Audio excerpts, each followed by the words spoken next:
New York City is under a blizzard warning for the first time in nearly a decade. 80 million people from Delaware to Massachusetts sit in the path of a bomb cyclone that forecasters say will undergo explosive intensification off the Carolina coast Sunday night, dropping 35 millibars of pressure in 24 hours. Blizzard warnings now stretch across 5 states. 2 governors have declared states of emergency. 100 National Guard soldiers are staged across New York City and Long Island with 24 vehicles waiting for deployment. Airlines have issued travel waivers across 17 Northeast airports, urging passengers to rebook now or risk being stranded at JFK, Newark, and Logan. Snowfall rates of 2 to 3 inches per hour are forecast overnight into Monday, with whiteout conditions making travel, in the words of the National Weather Service, dangerous if not impossible. In Boston, Chief Meteorologist Eric Fisher called the escalation startling. He said he cannot recall a storm strengthening this fast, so close to arrival, and he called it the signature storm of the season. But here is the detail that changes everything. Less than 4 weeks ago, a January storm buried the same corridor under 16 inches of snow. During the cold snap that followed, at least 20 people died on the streets of New York City. 15 of them died from hypothermia. The mayor's administration faced a city council hearing over whether enough was done to protect the city's most vulnerable residents.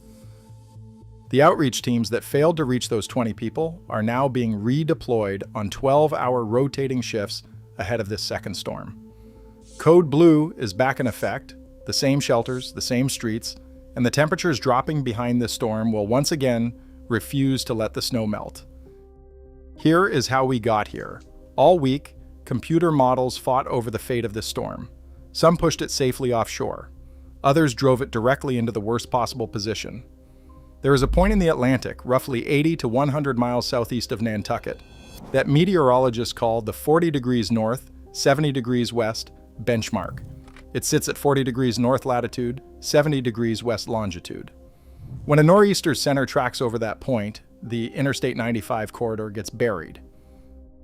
By Friday morning, the 2 most trusted global forecast models, the GFS model and the European model, snapped into agreement.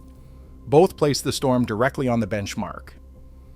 Within hours, the National Weather Service in New York upgraded its winter storm watch to a blizzard warning. It was 2:44 in the morning. And this is where it gets worse. This is not just a nor'easter, it is a bomb cyclone.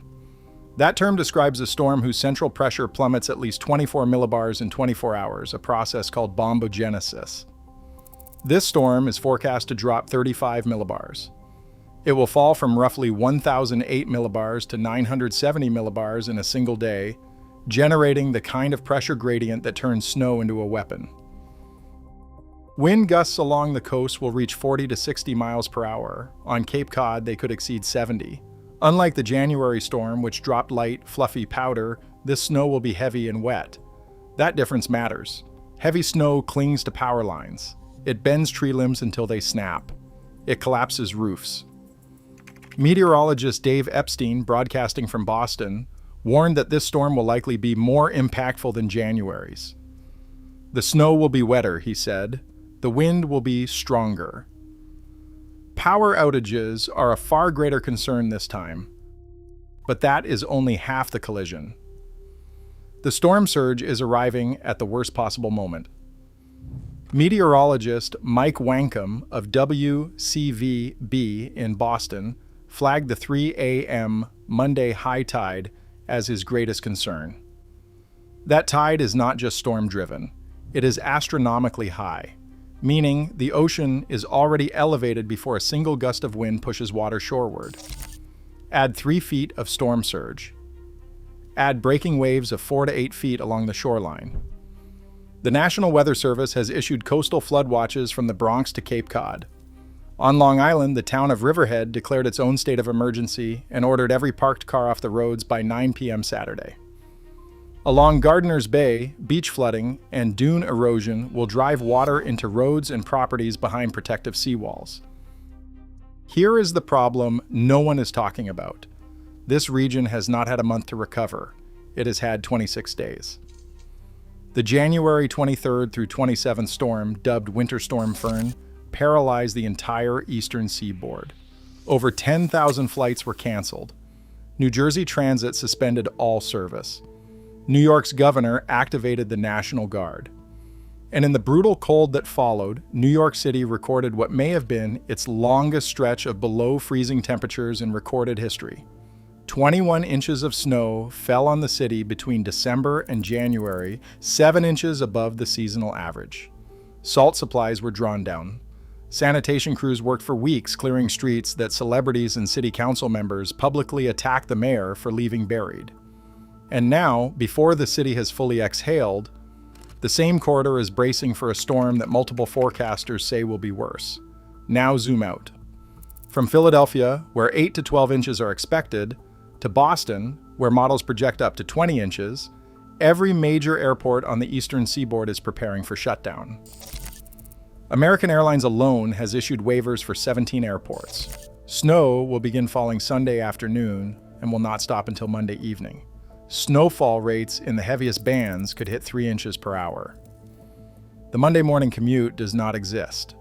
For hundreds of thousands of New York City students returning from midwinter recess, Monday's first day back is heading directly into the teeth of the blizzard. No school closure has been announced.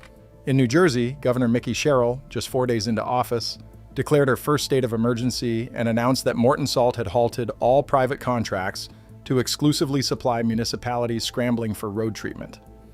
In Piscataway, 6 trucks raced to the port Friday afternoon to load up. 5,000 New York City sanitation workers are rotating through 12-hour shifts. 700 salt spreaders are standing by.